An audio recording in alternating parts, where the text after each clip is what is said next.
Hello সবাইকে, কেমন আছেন সবাই? বহুদিন পর আজকে একটা ব্লগ শেয়ার করছি। তো আজকের ব্লগটা হচ্ছে আমাদের ফার্স্ট হানিমুনে কোথায় গেলাম, কি করলাম, কতদিন ছিলাম সবকিছু শেয়ার করব। সাথে আমার প্রথম ট্রেন জার্নিটা কেমন ছিল সেটাও শেয়ার করব।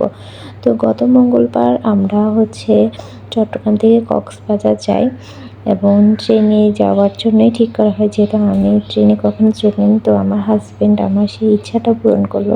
সে তো অনেকবার ট্রেনে চড়েছে, যেহেতু আমি প্রথমবার, তো আমার খুশি থেকে সেও খুব খুশি। পুরো ট্রেন জার্নিটাতে আমার খুশি সেও সাথে সাথে উপভোগ করেছে।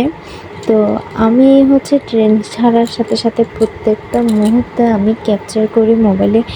যদিও সে আমাকে অনেকবার বারণ করছিল যে মোবাইলটা বাইরে নিও না, কারণ মোবাইলটা বাইরে নিলে হঠাৎ করে কেউ টান দিয়ে নিয়ে ফেলতে পারে। তো আমি তো কথা শুনছিলাম না কোনোভাবে। আসলে মানুষের জীবনে প্রত্যেকটা জিনিস যখন প্রথমবার ঘটে, সেটার হচ্ছে ফিলিংসটা অন্যরকম হয়। তো আমার ক্ষেত্রেও সেটা হয়েছিল, আমি খুবই খুশি ছিলাম।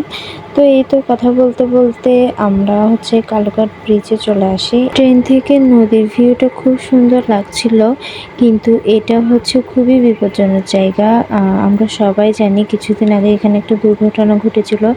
এরপর থেকে এই ব্রিজে ওঠার আগে ট্রেনটা আমি দেখলাম খুব স্লোভাবে চলে।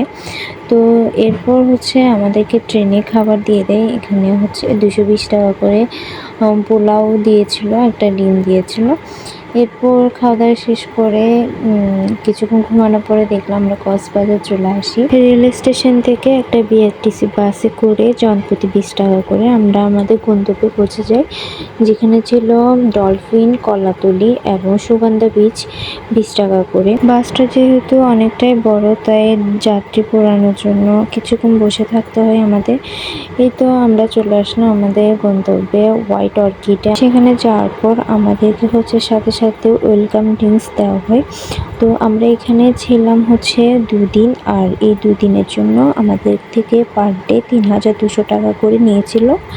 তো চেকিং করার পর সেখানে স্টাফরা হচ্ছে আমাদেরকে রুমে নিয়ে যায়, আর এটা হচ্ছে রুম 2।